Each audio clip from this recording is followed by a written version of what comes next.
जदयू का जो जनाधार है उस हिसाब से विधानसभा में उसकी संख्या नहीं है। महाराष्ट्र वाली गलती न कर बैठे जी, एक नाथ शिंदे वाली गलती ना हो जाए। आज दिल्ली में एनडीए के सभी नेताओं की बैठक है। अचानक ये बैठक हुई ये बड़ी बात है। राजनीतिक सौदा हो रहा है। राजनीतिक सौदा हो रहा है। देखिए, आप मेरा नाम आगे कर दीजिए। बहुत बड़ी बात आप बोल रहे हैं। देखिए, भाजपा किसके पास, भाजपा नीतीश कुमार से रूठेगी तो किसके पास जाएगी? नीतीश कुमार रूठेंगे तो उनके पास तो है ना, कोई खड़ा है जो उनको दही का टीका लगाने के लिए बैठा हुआ है। जब जब नीतीश कुमार बीमार हुए हैं, जब जब नालंदा जाने की बात करते हैं, बिहार में खेल हो जाता है। नमस्कार, आप देख रहे हैं केवीसी न्यूज। आज हम कुछ ऐसे खास विषय को लेकर के हाजिर हैं आपके साथ, राजनीति का मकरजाल। आखिर ये राजनीति का मकरजाल क्या है, क्यों होता है और कब कब होता है, इस चीज को हम जानने की कोशिश करेंगे। चूंकि 2025 का चुनाव सामने है और उसको लेकर के अभी बिहार की राजनीति बहुत ही गरमाई हुई है। हमारे साथ वरिष्ठ पत्रकार हैं सुमन कुमार और मैं हूं अमलेश आनंद। नमस्कार सुमन जी, बिहार की राजनीति 24 घंटे में कुछ ज्यादा ही गर्मी हुई है। कल 6 बजे 5 बजे तक 4 बजे तक कुछ अलग परिदृश्य था, जदयू में बैठक या उनके प्रदेश अध्यक्ष के पास आवास पर बैठक, और आज 24 घंटे नहीं हुए हैं लेकिन उसमें कुछ न कुछ खलबलाहट शुरू हो गई है। हम बात करना चाह रहे थे कि जदयू चूंकि तीसरे नंबर की पार्टी है बिहार में, और बिहार में इनको लेकर के बड़े भाई छोटे भाई की भूमिका का एक उदाहरण दिया जाता है। क्या लगता है कि इस बार बड़े भाई की छोटे भाई की भूमिका का जो ये कहावत है या स्लोगन है, क्या ये बरकरार रहेगा? अमलेश जी, आपने बहुत ही सही सवाल उठाया है, और जिस प्रकार का परिदृश्य बनता हुआ दिख रहा है और जो तस्वीरें सामने से आ रही हैं, देखिए, कहने को तो जदयू तीसरे नंबर की पार्टी है, लेकिन इसमें भी सच्चाई है कि कहीं ना कहीं इसमें भी भाजपा ने खेल किया था। मैं उस स्लोगन को अभी भी नहीं भूल सकता हूं जो 2020 में लोजपा के लिए लगाया जाता था। देखिए, हम लोग अलग अलग विधानसभा लोकसभा क्षेत्र में घूमे थे, वहां पर एक स्लोगन बहुत ही फेमस हुआ था कि लोजपा ही भाजपा है। अच्छा, जहां जहां नीतीश कुमार के प्रत्याशी खड़ा थे वहां पर लोजपा ने अपना कैंडिडेट उतारा था, और कहीं ना कहीं आप माने तो चिराग पासवान को भाजपा का संरक्षण प्राप्त था। कहने की बात यह है कि अगर आप लोजपा, भाजपा और जदयू की बात करते हैं, साथ में आपको हम भी है, उपेंद्र कुशवाहा की पार्टी भी है, तो व्यक्तिगत तौर से मैं जो समझता हूं कि जदयू का जो जनाधार है उस हिसाब से विधानसभा में उसकी संख्या नहीं है। एक षड्यंत्र के तहत ये हो गया। तो इसी की लड़ाई है, जद्दोजहद है कि कहीं हम महाराष्ट्र वाली गलती न कर बैठे जी, एक नाथ शिंदे वाली गलती ना हो जाए। जो एक नाथ शिंदे महाराष्ट्र के मुख्यमंत्री हुआ करते थे, वो अभी कहां है, परिदृश्य से बाहर है। बाहर है ये चीज। एक नाथ शिंदे वाली बात जब हम लोग फील्ड में जाते हैं तो विपक्ष लगातार इस बात को दोहरा रहा है। हम आते हैं एक बहुत ही नजदीक की, बहुत ही कम समय की बात है। कल हम लोगों ने कुछ लोगों से बात किया था। कल जनता दल यूनाइटेड के प्रदेश अध्यक्ष हैं उमेश कुशवाहा, उनके आवास पर बैठक होती है घटक दल की, एनडीए घटक दल की। उसमें से लोग हंसते हुए निकलते हैं, खुश होते हुए निकलते हैं। शाम में हम लोगों ने भारतीय जनता पार्टी के प्रदेश अध्यक्ष जो उस बैठक में भी थे, उनसे भी बात की है, और उन्होंने जो संसद में बात हुआ था, बयानबाजी हुई थी अमित शाह को लेकर के, वहां हम लोग बात भी किए थे, लेकिन उनका कुछ जुबान या उनका कोई वक्तव्य कुछ इस तरह से लोगों ने लिया है, जबकि ऐसा उनका मंशा है कि नहीं है ये मैं नहीं जानता हूं। जो लगता है कि उनके लिए थोड़ी सी कुछ रोड़ा बन रहा है, क्या ऐसा कुछ लग रहा है आपको? देखिए अमलेश जी, जब कल हम लोग दिलीप जायसवाल जी भाजपा प्रदेश अध्यक्ष का इंटरव्यू लेने के लिए गए थे, बाइट लेने के लिए जब हम गए थे, तो उनसे मैंने ही ये सवाल किया था जी कि आप लोग कह रहे हैं कि 2025 में नीतीश कुमार ही जो है मुख्यमंत्री के प्रत्याशी रहेंगे, चेहरा वही रहेंगे, तो ये बात तो आप अमित शाह के बिल्कुल विरुद्ध कर रहे हैं। ये सवाल मैंने किया था, जिस पर 1 सेकंड के लिए 2 सेकंड के लिए थोड़ी सी एक्सप्रेशन उनका चेंज हुआ था। एक्सप्रेशन उनका चेंज हुआ, असहज थोड़ा महसूस किए, और तुरंत उन्होंने कहा कि देखिए मैं यहां पर जो है प्रदेश अध्यक्ष हूं, अमित शाह जी गृह मंत्री हैं, यहां की जिम्मेवारी और यहां की व्यवस्था, उनके कहने का तात्पर्य जो था कि गृह मंत्री हैं, बिहार के मुद्दों पर हमको आगे रखा हुआ है, तो हम जो बोल रहे हैं उसका ज्यादा महत्व बनता है।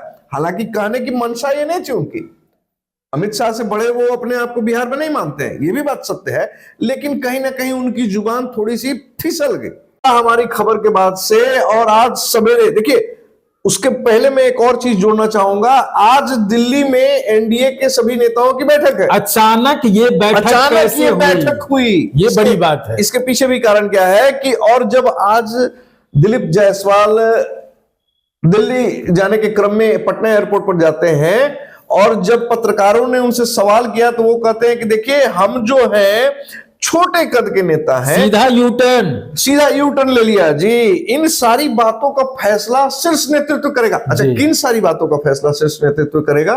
नीतीश कुमार के चेहरे की बात हो रही है। नीतीश कुमार के चेहरे की बात हो रही है, तो इसी पर हम कह रहे हैं कि देखिए जो अंदरूनी खींचतान है, देखिए 2 बातें हो सकती हैं अमलेश जी। सबसे बड़ी बात यह है कि राजनीतिक सौदा हो रहा है। राजनीतिक सौदा हो रहा है? राजनीतिक सौदा हो रहा है। देखिए आप मेरा नाम आगे कर दीजिए, बहुत बड़ी बात आप बोल रहे हैं। देखिए भाजपा किसके पास, भाजपा नीतीश कुमार से रूठेगी तो किसके पास जाएगी? नीतीश कुमार उठेंगे तो उनके पास तो है ना, कोई खड़ा है जो उनको दही का टीका लगाने के लिए बैठा हुआ है। लेकिन भाजपा कहां जाएगा? लेकिन भाजपा कहां जाएगा, किसके पास में? वो तो कहीं का नहीं रहेगा। तो अमलेश जी मैं वही चीज को आपको बता रहा था कि राजनीतिक सौदेबाजी हो रही है। देखिए लगातार नीतीश कुमार कहते हैं कि हम आरजेडी के साथ गए, 2 बार हम चले गए, हमसे गलती हो गई। बार बार ये हर मंच पे क्यों बोलते हैं? हर मंच पर बोलते हैं, लेकिन एक बात आप जान जाएं, आप किसी भी पत्रकार से बात कर सकते हैं, बिहार की किसी भी जनता से बात कर सकते हैं, इस बात की गारंटी कोई दे सकता है क्या कि नीतीश कुमार तीसरी बार ऐसी गलती नहीं करेंगे? यस, यही बात मैं कहना चाह रहा था, और उसी पॉइंट पे मैं आ रहा हूं कि ऐसी क्या बात हो गई कि हम लोगों ने 6:30 बजे के आसपास दिलीप जायसवाल से बात किया है, और आज लगभग 11 बजे ये अपनी बातों को थोड़ा सा मोड़ते हुए ऐसा क्या कहा? साथ में क्या ऐसी वजह होगी कि अचानक एनडीए को मीटिंग दिल्ली में बुलाना पड़ा? क्या लग रहा है सर कि बिहार की जो गठबंधन है नीतीश जी के साथ, क्या लग रहा है कि उसमें कुछ नैया डोल रही है क्या? देखिए अमलेश जी, 2-3 बातों को आप लोग समझ लें। देखिए आप काफी पुराने पत्रकार हैं, आप चीजों को काफी बारीकी से समझते हैं, देखते भी हैं, लगातार ग्राउंड पर बने रहते हैं। मैं आपको बता देना चाहता हूं कि देखिए जब जब नीतीश कुमार बीमार हुए हैं, जब जब नालंदा जाने की बात करते हैं, बिहार में खेल हो जाता है। तो ये भी एक हेडलाइन है। आपको मैं उसमें थोड़ा सा संशोधन करके और थोड़ा सा उसमें विस्तार करके आगे बढ़ना चाहूंगा। बताइए। देखिए नीतीश कुमार महिला संवाद यात्रा पर निकलने वाले थे। इसी बीच में हमारे पास में जो खबर है, वो जो योजनाओं को लागू करना चाहते थे, किसी तरीके से वो बात तेजस्वी तक चली गई, और तेजस्वी ने वो सारी बातें पहले कैप्चर कर लिया, कह दिया। दूसरी बात, बिजनेस मीट होता है, देश विदेश से उद्योगपति आते हैं बिहार में पूंजी निवेश की बात करने के लिए, बिहार में उद्योग धंधों की बात करने के लिए। नीतीश कुमार उसमें भी अनुपस्थित रहते हैं। एक सर्दी जुकाम की बात की जाती है, यही कहना चाह रहा था। लेकिन एक दूसरे नेता से जब हम लोगों ने पूछा, देखो पैर में चोट है जी, किसी ने कहा सर्दी जुकाम है और किसी ने कहा पांव में चोट है, तो कहीं ना कहीं तो अनबन लग रहा है सर गठबंधन में। बिल्कुल बिल्कुल। देखिए अनबन की बात नहीं कह सकते, अनबन पूरी तरीके से हम नहीं कह सकते हैं, लेकिन हमें आप मान लो कि बिहार में हम बड़े भाई हैं। अच्छा, ये दिखाना चाह रहे हैं? जी बिल्कुल बिल्कुल। देखिए नीतीश कुमार के सामने कुछ राजनीतिक मजबूरियां हैं और कुछ और भी बहुत सारी मजबूरियां हैं, जिसके कारण लगता है कि वो भाजपा को छोड़ के कहीं नहीं जा सकते हैं। लेकिन आपको मैंने बोला कि कोई है जो दही का टीका लगाने के लिए आतुर है। आज दिन भर आप किसी भी चर्चा में बात करें, आरजेडी के नेता नीतीश कुमार पर और उनकी पार्टी पर 10 तरह के आरोप लगाते हैं, लेकिन अगर किसी से यह पूछा जाए कि कल नीतीश कुमार आपके साथ आएंगे तो क्या आप उनको वापस लोगे, एक बंदा भी नहीं मिलेगा ऐसा कहने वाला कि नहीं दृढ़ता लेंगे। के साथ कि नहीं हम नहीं लेंगे। तो ऐसी क्या वजह हो सकती है सुमन जी, आप भी बहुत, चूंकि हम लोग जानते हैं कि राजनीति के इंसाइक्लोपीडिया हम मानते हैं, और आप खबर के अंदर तह तक आप घुसे हुए रहते हैं। क्या लग रहा है कि सच में कुछ चीजें बदलने वाली है बिहार की पृष्ठभूमि में, या ऐसे ही ये लोग खेल खेल रहे हैं विपक्ष को थोड़ा बरगलाने के लिए? देखिए, विपक्ष को बरगलाने के लिए नहीं, देखिए 2-3 चीजों पर मैंने स्पष्ट कहा ना कि देखिए राजनीतिक सौदेबाजी हो रही है। जो मुझे समझ में आ रहा है कि राजनीतिक सौदेबाजी हो रही है।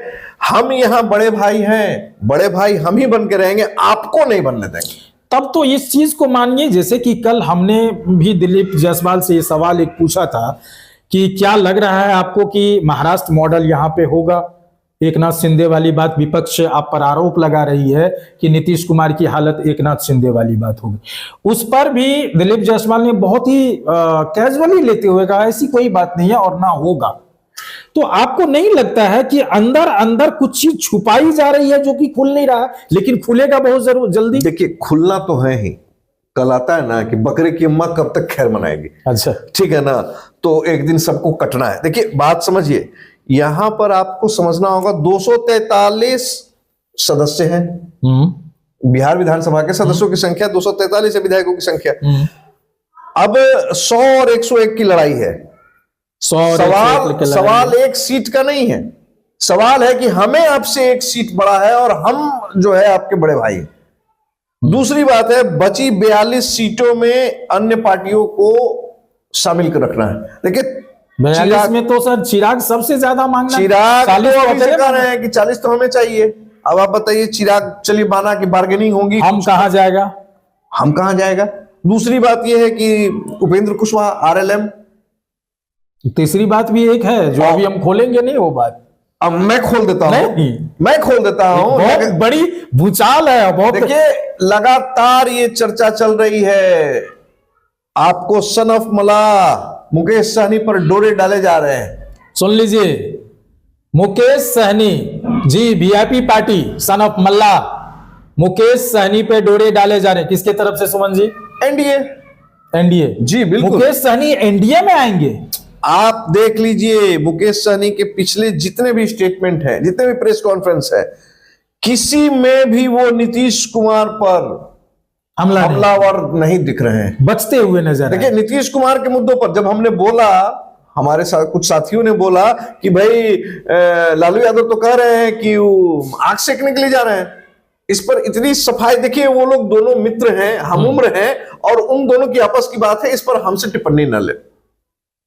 बिल्कुल, तो इस बात को ऐसे समझ लें और इस चीजों को हम। तो अमलेश जी माफी चाहूंगा, आपको रोक रहा हूं। अब आप बताइए कि 42 सीट में कैसे आप सबको शामिल कर पाएंगे? यानी कहीं ना कहीं इन 42 सीटों की ही बात नहीं है, बात इससे बड़ी है। बात आपके पर कतरने की है, बात आपके कद को छोटा करने की है, और इसी की प्रक्रिया चल रही है। और जदयू में नीतीश कुमार के साथ के जो उनके नवरत्न हैं, उनके दरबार के जो नवरत्न हैं, वो देख रहे हैं कि नहीं, नीतीश कुमार का कद छोटा होता है तो हमारे लिए आने वाले समय में मुश्किलात पैदा हो सकता है। बिल्कुल, तो देखिए इस तरह की, इसलिए मैंने कहा कि राजनीति का मकड़जाल है और इस मकड़जाल को सुलझाना थोड़ी सी मुश्किल है। इंतजार करिए, ये सुलझ तो जाएगा ही और बहुत जल्द सुलझ जाएगा, और आपको भी एक रोचकता से